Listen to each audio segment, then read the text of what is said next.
Bonjour et bienvenue dans l'émission de voyance. Christophe, votre voyant, répond à toutes vos questions.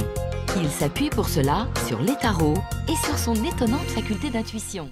Bonsoir à tous et bienvenue sur l'émission Privilège. Je suis ravi de vous accueillir pour cette dernière émission Privilège de la saison avant la rentrée. Bon, je sais, on n'est pas encore complètement au complet, mais je me suis dit que j'allais venir papoter un peu avec vous. Donc voilà, pour l'instant, nous sommes très en intimité. Alors, de quoi pourrions-nous papoter avant que les autres personnes n'arrivent ? Est-ce que vous avez un sujet? Est-ce qu'il y a quelque chose que vous voudriez voir expliquer? Enfin, je sais pas, tout ce qui vous passe par la tête. Ah, c'est ça, ils sont à l'apéro. Il y en a qui ont de la chance, hein. Il y en a vraiment qui ont de la chance.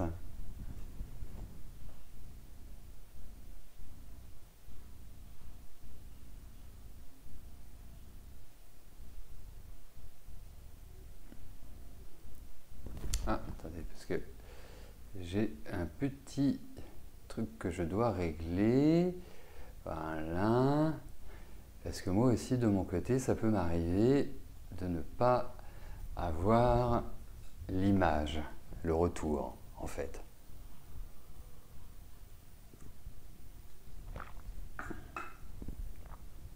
Ah bah ça, c'est une très bonne question, Signe, que vous me posez là. Est-ce qu'il est possible de voir un esprit ? Alors, pour ma part,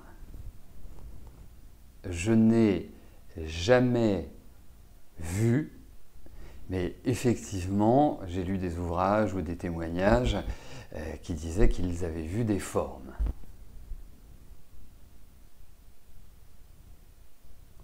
Eh bien, dites-moi, angine et pharyngite, là au moins, vous êtes... il y a des choses qui ont du mal à sortir, hein, du mal à être exprimées. C'est un petit peu ce qu'on peut traduire par une angine et une pharyngite. Hein. D'ailleurs, ça me fait penser, il y a un livre qui est vraiment excellent, qui en fait met en relation les aspects ou les difficultés de santé et les aspects psychologiques. Et effectivement, la gorge, c'est la communication, donc ça signifie qu'on a du mal à dire ou à exprimer réellement ce que l'on souhaite, comme si ça nous restait un peu sur la patate, en quelque sorte. C'est un petit peu l'idée que je veux faire passer. Mais très bien, demain après-midi, pas de souci, vous m'appelez quand vous êtes un peu moins aphone.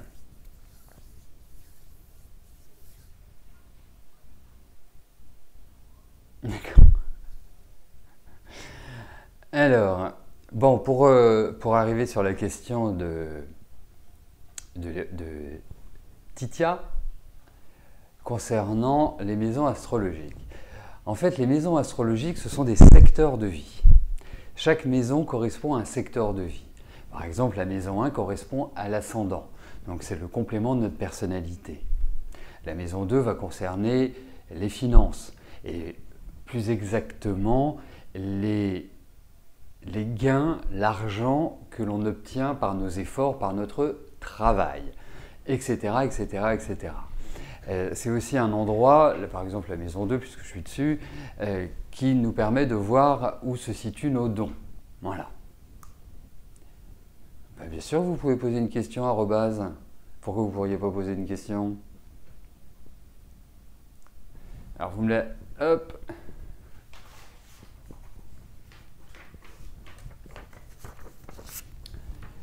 Vous allez... vous savez, hein, vous me la mettez dans l'endroit habituel, comme ça je vais la récupérer tout de suite.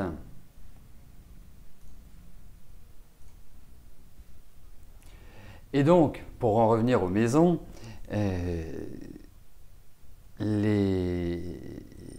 selon,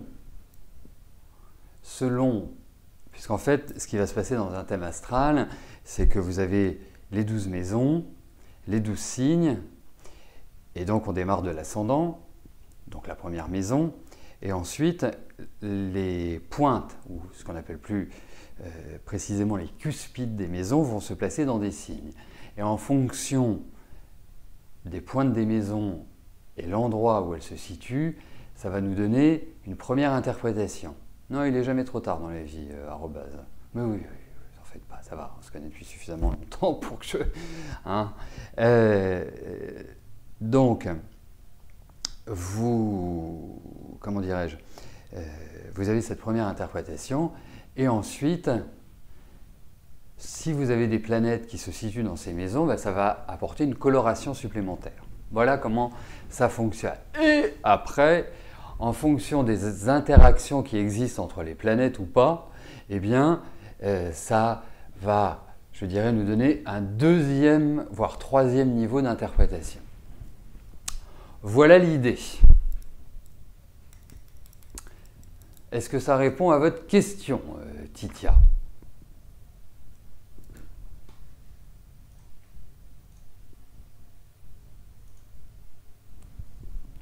Mais si vous avez jamais, vraiment, hein, moi je trouve ça passionnant, hein.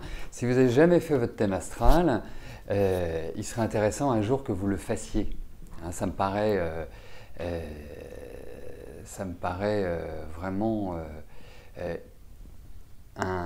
déjà, ça apporte de nombreux renseignements déjà sur notre personnalité, les défauts, quels sont le travail que l'on a à fournir à titre personnel, à titre individuel, quelles sont les raisons de nos échecs, des phénomènes de répétition, et puis bien évidemment sur l'aspect événementiel, prévisionnel, par les méthodes que j'utilise, que ce soit les transits, la révolution solaire, les directions secondaires, on peut vraiment avoir une foultitude de renseignements. Après, ça dépend aussi de vos projets, de ce que vous vivez à un instant T et comment les choses évoluent. Mais en général, non pas en général, tout le temps, quand je fais une consultation d'astrologie, je regarde avec la numérologie, avec les tarots, c'est vraiment ce que j'appelle... ce serait intéressant que vous le fassiez un jour, hein, vraiment. Vraiment, ça apporte beaucoup, beaucoup d'infos. Beaucoup, beaucoup, beaucoup. Ah oui, là, je crois qu'Arobase est parti poser sa question. Il va falloir que je la récupère d'une autre manière. Moi, je pensais qu'elle allait le mettre posé dans l'espace dédié pour l'émission quotidienne. Allez, hop. Là, on est vraiment en direct, tout se vit en direct. Hein. Alors, hop, les questions privilèges. Ça va venir.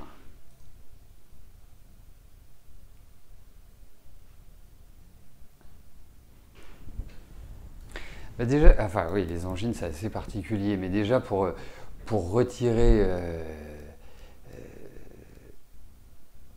gérer les inflammations, les infections, faites des tisanes à longueur de journée de thym.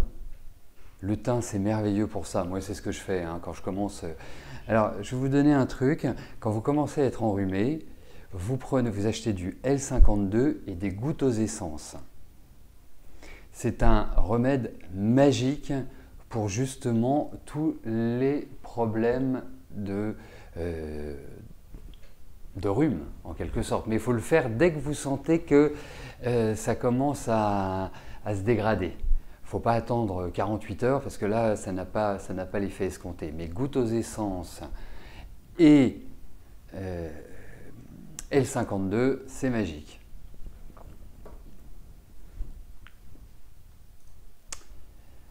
Bon, on démarrera dès qu'Arobase aura posé sa question. Alors, est-ce que c'est fait ou pas? Non, pointe encore. Pointe encore, pointe encore.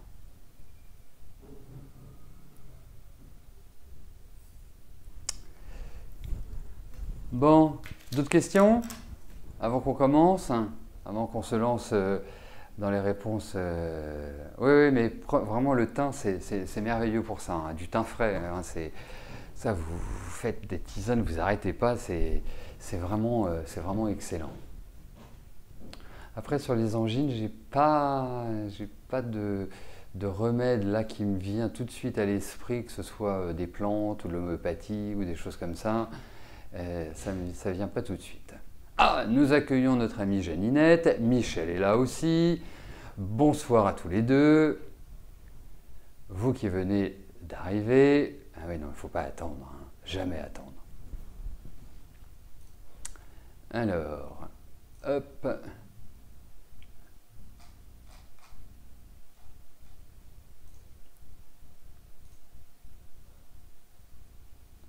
Bon, on va y aller. Hein, parce que je n'ai pas encore reçu la question d'arrobase. Voilà, bon, on va y aller. Et puis, je la prendrai en cours de route. Ah bah c'est parfait si vous en avez dans votre jardin. Ah, parce que moi, quand je veux du thym, je suis obligé d'aller chez le marchand. Hein. Ça, il n'y a pas de jardin là où j'habite.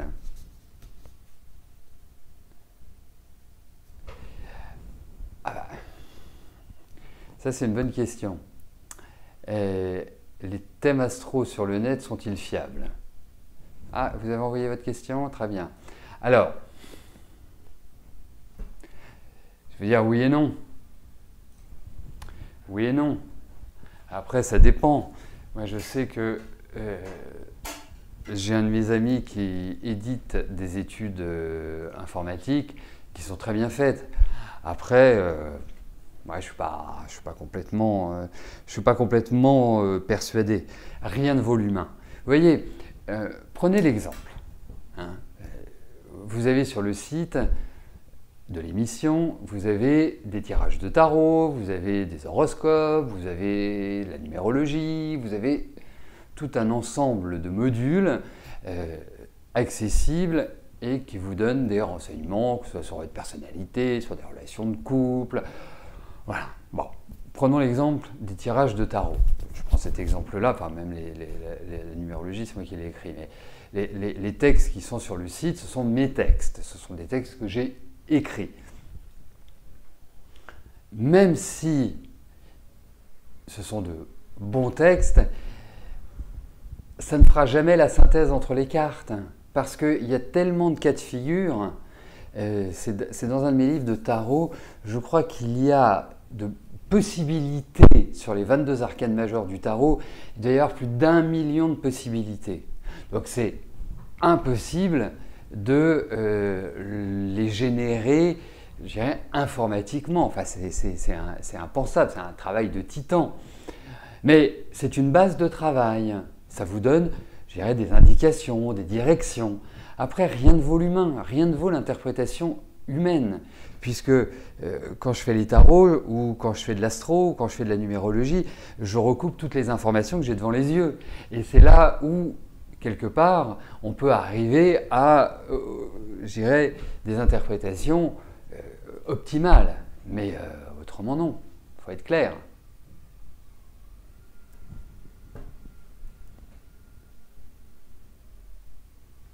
Alors, je m'occupe de la question d'arrobase. Alors, vous...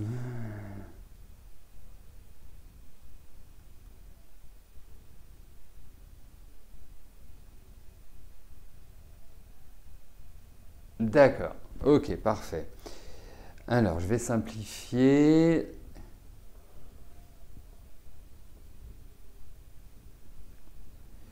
Ok, hop.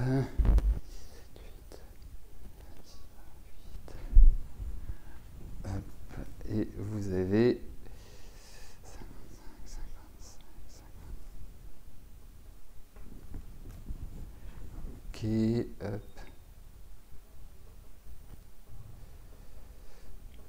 Très bien.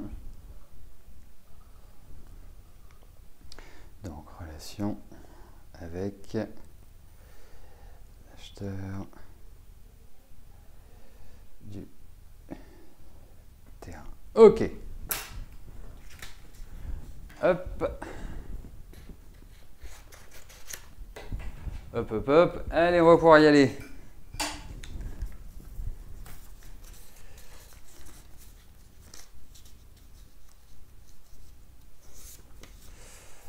Voilà.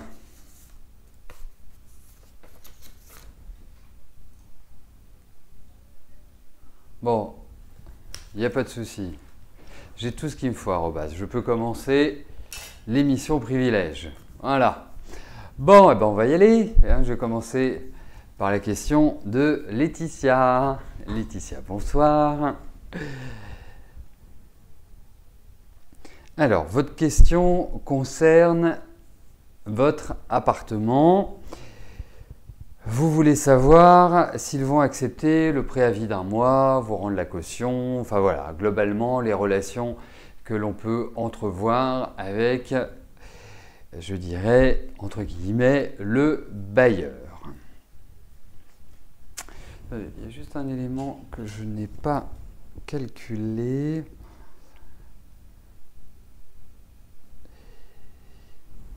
C'est ça. Parce que j'avais déjà une première idée par rapport à votre question. Ok. Hop. Voilà. Eh ben, on va regarder ça tout de suite.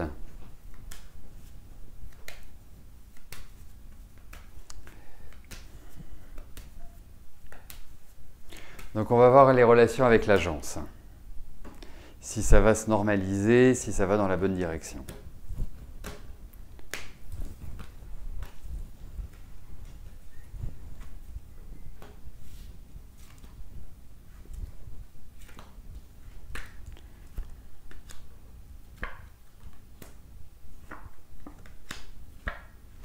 Ils sont très malhonnêtes, ces gens-là. Ils vont vous exercer une pression énorme, énorme, mais j'irais presque, c'est presque menaçant à la limite. Hein. C'est presque une dynamique de voyou pour moi. Hein. Voilà, alors j'exagère peut-être le trait un petit peu quand même, hein. Mais ce sont des gens qui ne vont pas lâcher, ce sont des gens qui ont une demande que je trouve pas forcément, après ça dépend de votre bail, ça dépend d'un ensemble de choses. Hein. Quand j'ai lu votre question, je me suis dit, tiens, ce serait intéressant de lire le bail. Bon, je ne suis pas agent immobilier jusqu'à présent, je ne suis pas juriste, mais en tout cas, il y a une protection hein, sur vous par rapport à votre demande, par rapport à votre question. Donc, il ne faut pas lâcher. Alors, vous regardez effectivement... il y a plusieurs cas de figure. Moi, le conseil que je vous donnerais, je pense que vous allez vous en sortir hein, de cette histoire-là. Donc, vous vous détendez parce que déjà que vous êtes quelqu'un d'assez émotif, d'assez sensible et impressionnable d'une certaine manière. Même si dès que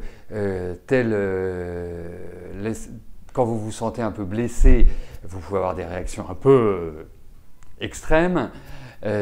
Mais de prime abord, vous êtes quand même plutôt quelqu'un de... on va dire de fragile donc, ou d'impressionnable. Mais je pense que vous avez le bon droit pour vous, à mon sens. Même si en face, vous avez des gens qui sont absolument pas sympas, agréables, enfin vraiment, voilà. Hein, faudra vite les oublier après. Mais en tout cas, effectivement, moi le conseil que je vous donnerais, c'est, vous voyez peut-être avec votre mairie, moi je me souviens, il y a très fort longtemps, j'avais eu un litige avec mon bailleur. Et puis je ne savais pas très bien quoi faire, puis j'étais pas très argenté, donc aller voir un avocat c'était hors de question, parce que dès que vous rentrez dans le bureau, hop, ils appuient sur le chronomètre. Hein, et donc j'avais rencontré quelqu'un à la mairie qui était spécialiste de l'immobilier et qui m'avait conseillé gratuitement. Hein, donc après tout s'était bien arrangé. Alors je ne sais pas si dans votre secteur de telles relations peuvent se nouer. En tout cas, si vous pouvez vous en remettre, je dirais, à des personnes de ce type-là. Mais voilà, renseignez-vous sur les préavis, voir quelles sont vos marges de manœuvre. Mais au final, je pense que vous vous en sortez bien malgré des personnes en face de vous qui sont absolument pas honnêtes. Voilà. Donc prenez le taureau par les cornes, allez prendre conseil. Alors je vous parlais de la mairie, ça peut être d'autres points. Hein. Vous pouvez peut-être rappeler, je ne sais pas, 60 millions de consommateurs ou en tout cas prendre vos renseignements. Ou si vous avez un ami avocat, remettez-lui votre bail, voilà, tous ces points-là. Mais je pense que vous arriverez à vous en sortir.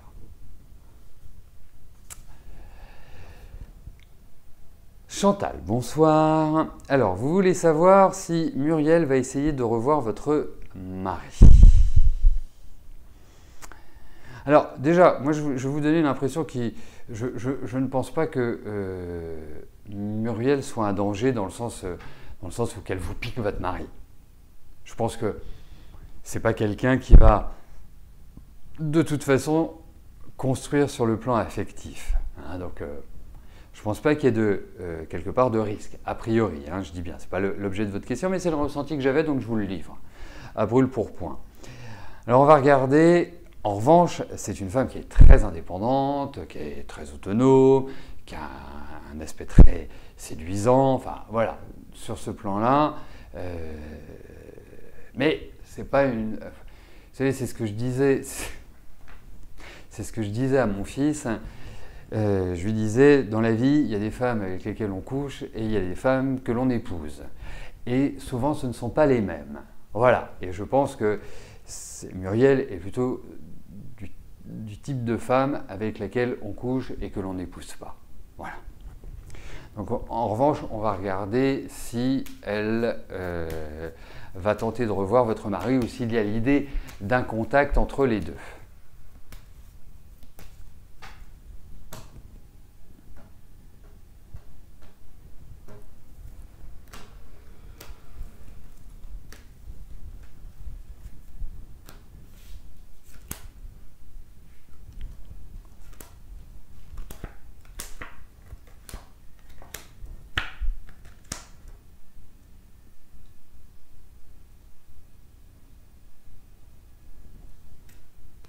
Écoutez,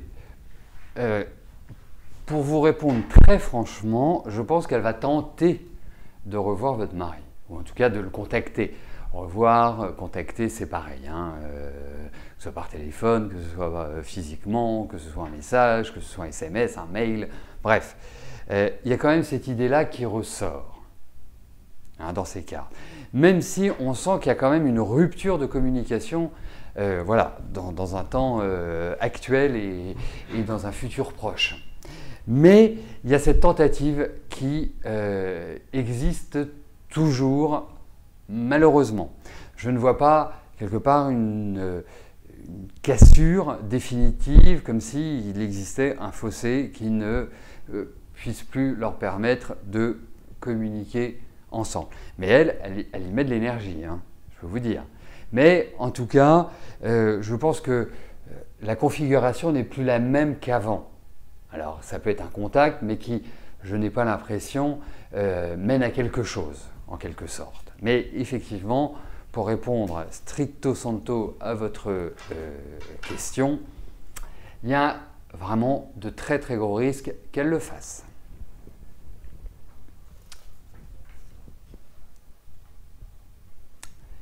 Stéphanie, bonsoir. Alors, vous voulez savoir pour votre travail si vous allez trouver un poste sur Marseille ou pas. Alors, étant donné que vous êtes localisé à l'heure actuelle sur Marseille, là je pense à voix haute, effectivement la période est tout à fait idéale au niveau professionnel pour vraiment redonner un petit coup de boost et pour postuler et pour aller, même si les choses ne sont pas faciles, c'est l'idée d'un combat, c'est pas simplement, voilà, ça tombe pas tout cru dans le bec. On va voir par rapport à votre travail ce qui ressort, s'il y a un changement géographique ou pas.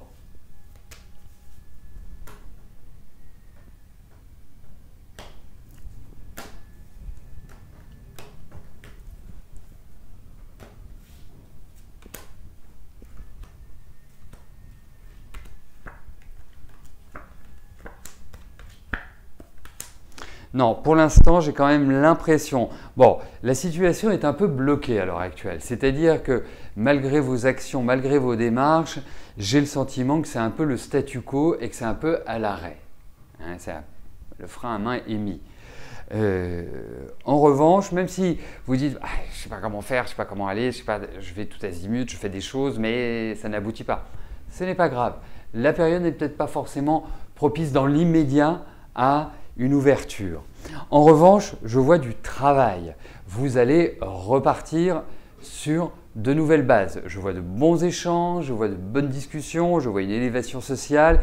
Il y a des choses qui se mettent en place, qui ne sont pas forcément liées à la rapidité, mais qui peuvent augurer quelque part d'une situation, même si par rapport au salaire, ça risque d'être un peu bloquant.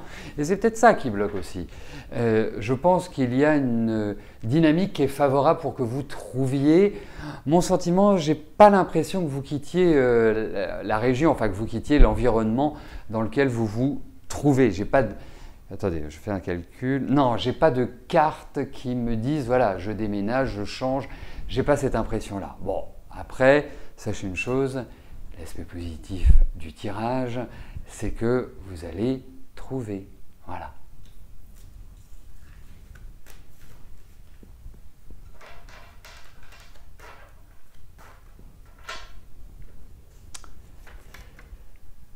Christine, bonsoir. Alors, j'ai simplifié votre question.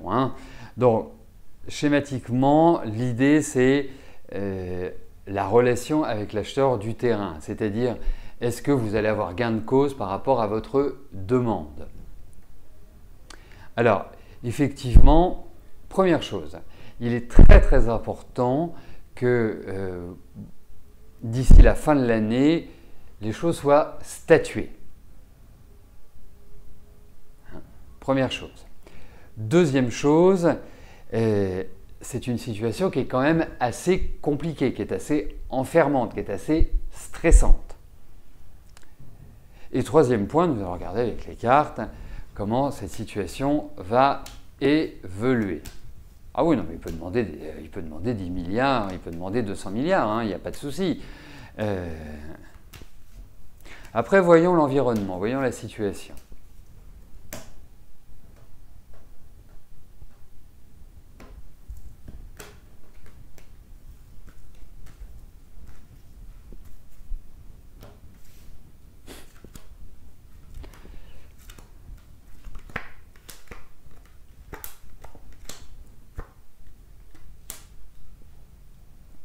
Oui, et puis il y a quand même quelqu'un en face de vous qui a du poids. C'est pas un mariole, c'est pas un rigolo, c'est pas quelqu'un qui exerce une pression comme ça en se disant on va voir comment elle réagit. Non, c'est quelqu'un qui ira au bout. Et je trouve que cette situation vous déstabilise énormément. Donc, l'idée, c'est que vous preniez en main. Parce que là, vous êtes en train de tourner en rond, vous êtes quand même un peu dans une spirale. L'idée, c'est de ne pas faire traîner les choses parce que toutes les opérations immobilières, tout ce qui est lié justement à l'habitat ou à un terrain, il est idéal de les régler cette année. Alors, moi, je pense que ça va se régler. Je pense qu'il va y avoir un terrain d'entente. Je ne connais pas la raison pour laquelle vous bloquez cette vente, mais en tout cas, il ne faut pas rester statique. Ou en tout cas, il ne faut pas être dans cette histoire borné. Il faut trouver une issue. Parce qu'il y a l'idée de conciliation. C'est pour ça que je vous parle d'issue. Il y a une conciliation qui apparaît. Il y a des choix, des propositions.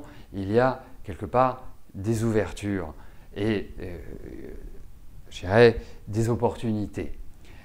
Ensuite, vous savez, il y a, je viens de découvrir le désir de votre maman et il y a aussi la loi. Je suppose que vous n'êtes pas seul sur ce terrain. Vous avez votre famille, vos frères, vos sœurs, votre père et tutti quanti. Donc, à un moment donné, vous allez vous retrouver un peu coincé.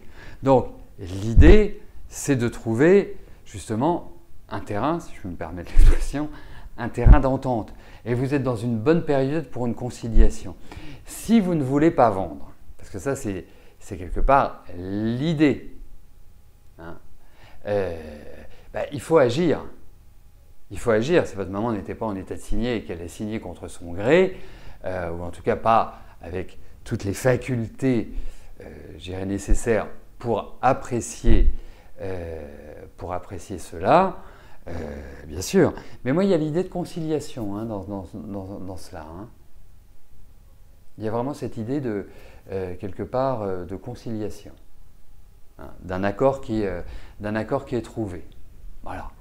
Après, je n'ai pas le sentiment qu'il y ait, je dirais, de dépenses ou de dommages et intérêts qui ressort. Voilà. Bah, franchement, enfin, voilà. Moi, j'ai pas ce sentiment-là.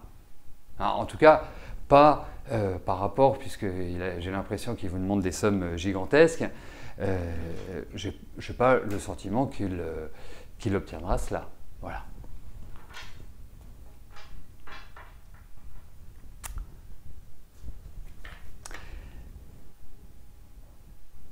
Ah oui, c'est une jolie somme. Effectivement. Elisa, bonsoir. Alors, vous voulez savoir si Marc est sincère. Alors,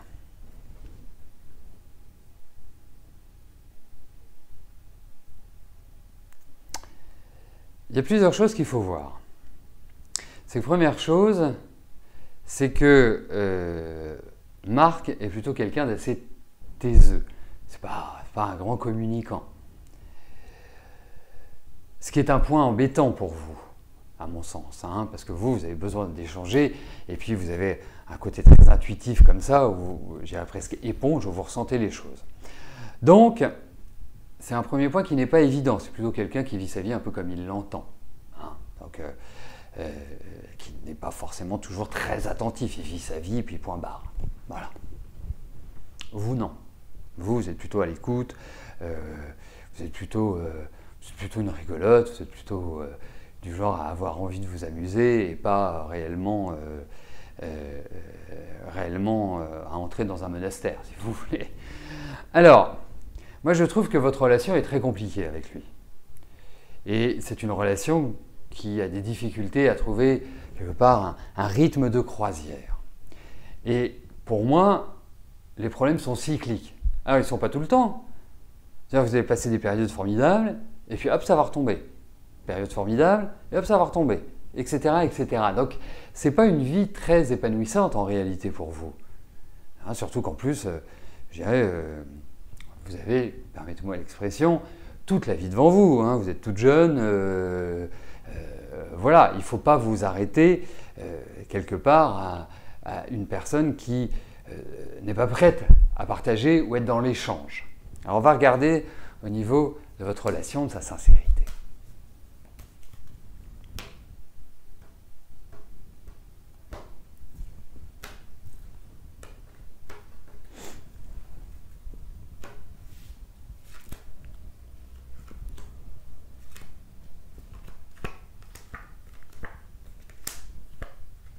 Non, trop instable. Je ne pense pas que ce soit une relation qui puisse vous épanouir et qui puisse vous apporter, le bonheur, en quelque sorte. Hein. Appelons un chat.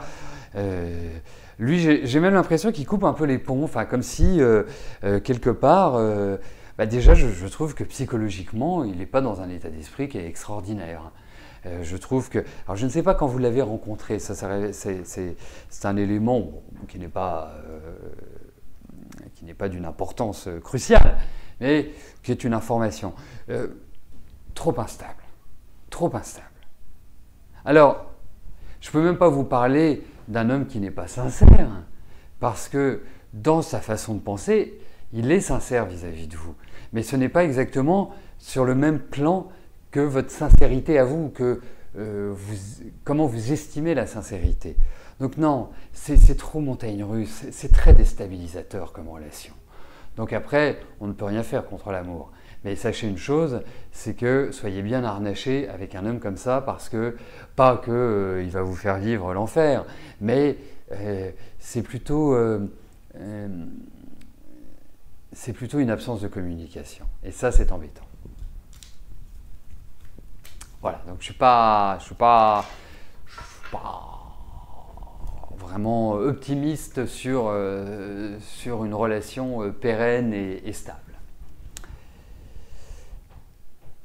Alors, Janine, bonsoir. Donc Janine, pardonnez-moi. Janine, bonsoir.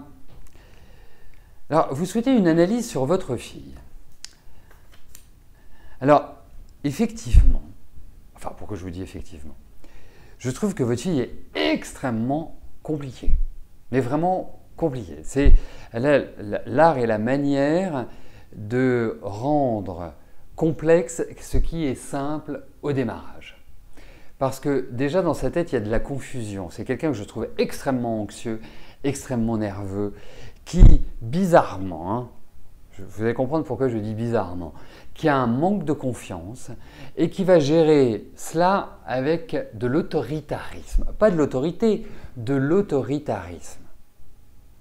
Donc, il y a une mauvaise gestion en fait de sa communication. Et c'est quelqu'un qui est dur, qui peut avoir une froideur, qui peut être vraiment quelque part dans des états extrêmes. Et surtout, il ne faut jamais la prendre de face, de front, frontalement, hein, arbrousse-poil. Il faut toujours faire attention à ce qu'on dit, il faut toujours faire attention à la forme des mots, à la forme des phrases. Voilà, elle n'est pas simple à gérer, votre fille. Et je trouve qu'effectivement, depuis 1 an et demi, 2 ans, ben ça empire. Ça empire parce que je ne la trouve pas heureuse, votre fille. Je ne la trouve pas heureuse dans sa vie, je ne la trouve pas heureuse dans sa tête. Il y a vraiment l'idée d'un mal-être et même ce qu'on pourrait appeler une certaine déprime. L'autre point, c'est qu'elle évolue toujours dans des rapports de force. Rien ne se fait coolement, rien ne se fait de manière naturelle. Alors, après, on peut travailler là-dessus. Hein, elle a quand même une expérience, votre fille. Hein. En fait, il faut regarder. Puis moi, je la trouve très seule, en réalité. Je ne sais pas comment elle est dans sa vie affective, mais ça, pour ma part, je ne ressens pas un épanouissement important. Bien au contraire. Donc, moi, je ne la trouve pas heureuse. C'est ça qui m'enquiquine le plus. Voilà. Et effectivement, je vais être très direct. C'est que quelqu'un comme ça qui veut rechercher les responsabilités, qui va mettre sous le coup de l'harmonie, de « je veux le bien-être de tout le monde, je veux gérer, régenter, etc. etc. », en fait, ça se dissout très rapidement. Et pour moi, c'est quelqu'un qui aurait besoin alors d'aller voir un psy, ça ne veut pas dire qu'elle est cinglée dans sa tête, ça ne veut pas dire ceci, ça ne veut pas dire cela, mais pour justement liquider, pour parler, pour évacuer toute cette tension et tout ce qu'elle a sur la patate. Alors quelque part, vous en payez le prix fort, d'une certaine manière, mais vous aussi, vous avez quelque part une personnalité bien trempée, bien forte, donc c'est normal qu'à des moments donnés, ça clash.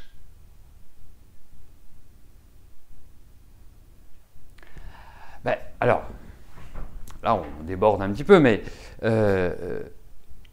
vous allez comprendre pourquoi je dis ça, c'est que vous, je ne sais pas où est son papa, mais pour moi, vos relations affectives avec son père, je ne les ressens pas bonnes. J'ai l'impression que vous, toute votre vie, vous avez juste assumé les responsabilités, pris en main la charge ou les charges, et puis, quelque part, on ne peut pas dire que c'était, entre guillemets, la grande gaieté, la grande joie.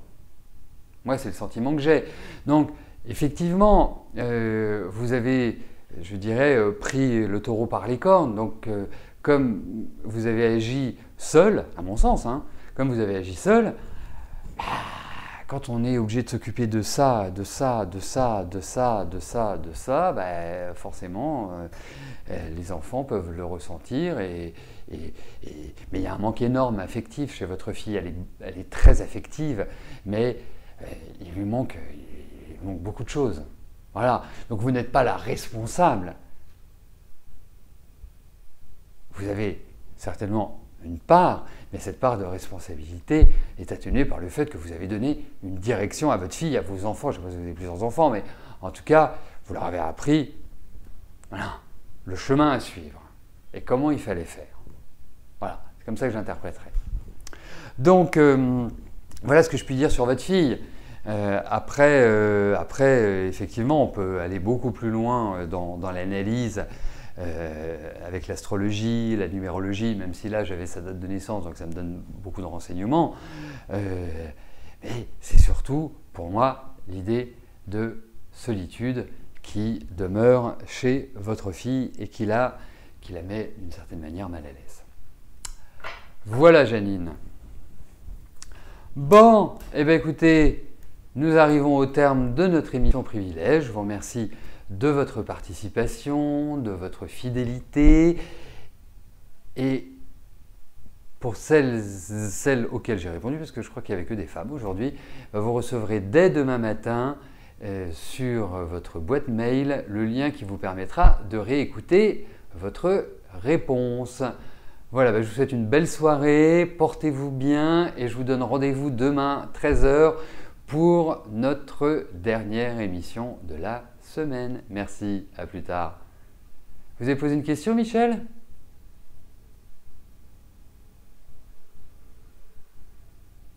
Ou c'est tout à fait autre chose que vous évoquiez ? Ça vient du cœur, hein, c'était impulsif là, ma réaction. Ah bah voilà, non, je pensais que vous me disiez, moi, ma question. Non. Ah, très bien, Michel, parfait. Voilà, donc tout est dans l'ordre. Je n'ai pas oublié, tout est nickel. Eh bien, belle soirée à vous et à demain. Non, il n'y a pas de souci, Michel. Aucun problème. Allez, à demain. Bye bye.